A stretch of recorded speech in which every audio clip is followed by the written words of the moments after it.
ವಿಮಾನ ದುರಂತದಲ್ಲಿ ಕೇರಳದ ರಂಜಿತಾ ಕುಟುಂಬಕ್ಕೆ ಆಧಾರ ಸ್ತಂಭವಾಗಿದ್ದರು. ಅವರ ಕರುಣಾಜನಕ ಕಥೆಯನ್ನು ಕೇಳ್ತಾ ಇದ್ರೆ ಅದು ಕೂಡ ಒಂಥರ ಸಂಕಟ ಆಗ್ಬಿಡುತ್ತೆ. ಸರ್ಕಾರಿ ಕೆಲಸಕ್ಕೆ ಸಿಕ್ಕ ಬಳಿಕ ಸಹಿ ಹಾಕೋಕೆ ಬರ್ತಾ ಇದ್ರು. ಲಂಡನ್ನಲ್ಲಿ ನರ್ಸ್ ಕೆಲಸ ಬಿಟ್ಟು ವಾಪಸ್ ಆಗೋಕ್ಕೆ ಸಿದ್ಧತೆಯನ್ನು ಮಾಡ್ಕೊಳ್ತಾ ಇದ್ರು. ಅವರು ಲಂಡನ್ನಲ್ಲಿ ಕೆಲಸ ಮಾಡ್ತಾ ಇದ್ರು. ಕೇರಳದಲ್ಲಿ ಅವ್ರಿಗೆ ಸರ್ಕಾರಿ ಕೆಲಸ ಸಿಕ್ತು. ಹಾಗಾಗಿ ಅಲ್ಲಿ ಹೋಗ್ಬಿಟ್ಟು ಲಂಡನ್ನಲ್ಲಿ ಅಲ್ಲಿ ಹೇಳಿ ಸಹಿ ಮಾಡಿ ವಾಪಸ್ ಬರಬೇಕು ಅಂತ ಹೊರಟಿದ್ರು. ವಾಪಸ್ ಬರೋ ಹಂಗೆ ಆಗಲಿಲ್ಲ. ಮುಂದಿನ ತಿಂಗಳು ಮನೆ ಗೃಹ ಪ್ರವೇಶ ತಯಾರಿಲಿದ್ದರಂತೆ. ಮನೆ ಬೇರೆ ಕಟ್ಟಿದ್ರಂತೆ. ಅಯ್ಯೋ ಪಾಪ.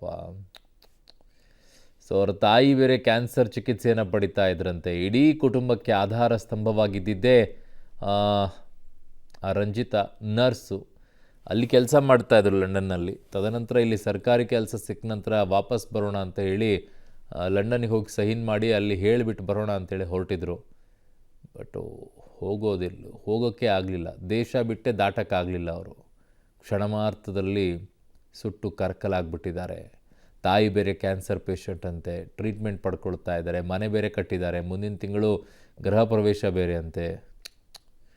ಎಂತೆಂಥ ಕಥೆಗಳು ಬಂದ್ಬಿಡುತ್ತೆ ಅಂಥೇಳಿ. ಯಾರ್ಯಾರು ಹೆಂಗಿರುತ್ತೆ, ಯಾವ ಕ್ಷಣದಲ್ಲಿ ಜೀವ ಹೊರಟೋಗ್ಬಿಡುತ್ತೆ ಅಂತೇಳಿ ನಾನು ಪದೇ ಪದೇ ಹೇಳ್ತೇನೆ. ಈ ಜೀವನ ಅನ್ನುವಂಥದ್ದು ಕ್ಷಣಿಕ. ಯಾರ ಮೇಲೂ ಯಾವ ರೀತಿಯಲ್ಲೂ ಕೂಡ ಏನೂ ಇಟ್ಕೊಳ್ಳೋಕೆ ಹೋಗ್ಬಿಡಿ. ದ್ವೇಷ ಗೀಷ ಏನು ಅಷ್ಟೇ, ಅದು ಅಲ್ಲಿಗೆ ಮುಗಿದೋಗ್ಬಿಡುತ್ತೆ. ಕಾರಣ ನಾಳೆ ನೀವೇ ಇರ್ತೀರೋ ಇಲ್ಲೋ ಅಥವಾ ಅವ್ರು ಇರ್ತಾರೋ ಇಲ್ವೋ ಗೊತ್ತಿಲ್ಲ. ಯಾರಿಗೆ ಯಾವ ಪರಿಸ್ಥಿತಿಗಳು ಇರೋದಿಲ್ಲ. ಆದರೂ ಕೂಡ ನಾವು ಒಂದೊಂದು ಸಲ ಹಾಗೆ ಇರ್ತೀವಿ.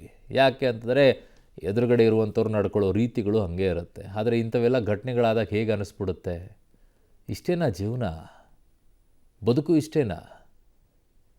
ಏನೋ ಕನಸು ಕಟ್ಕೊಂಡಿರೋರು ಆ ಕನಸುಗಳೆಲ್ಲ ಹಿಂಗೆ ಹೊರಟೋಗ್ಬಿಡ್ತಾ? ಜೀವನನೇ ಇಲ್ವಲ್ಲ. ಏನಪ್ಪ ಹಿಂಗೆ ನೀರಿನ ಮೇಲೆ ಗುಳ್ಳೆ ಹೇಗಿರುತ್ತೋ ಹಾಗೆ ಜೀವನ. ಯಾವಾಗ ಬೇಕಾದರೂ ಹೋಗ್ಬಿಡುತ್ತೆ, ಹೆಂಗೆ ಬೇಕಂಗೆ ಹೋಗ್ಬಿಡುತ್ತೆ. ಯಾರಾದರೂ ಕನಸು ಮನಸ್ಸಲ್ಲೂ ನೆಲೆಸಿದ್ರ ಈ ರೀತಿಯಾಗಿ ಆ ಫ್ಲೈಟಲ್ಲಿ ಹತ್ತೋರು ಈ ಥರ ಆಗ್ಬಿಡುತ್ತೆ ನಮ್ಮ ದುರಂತ ಅಂತೇಳಿ.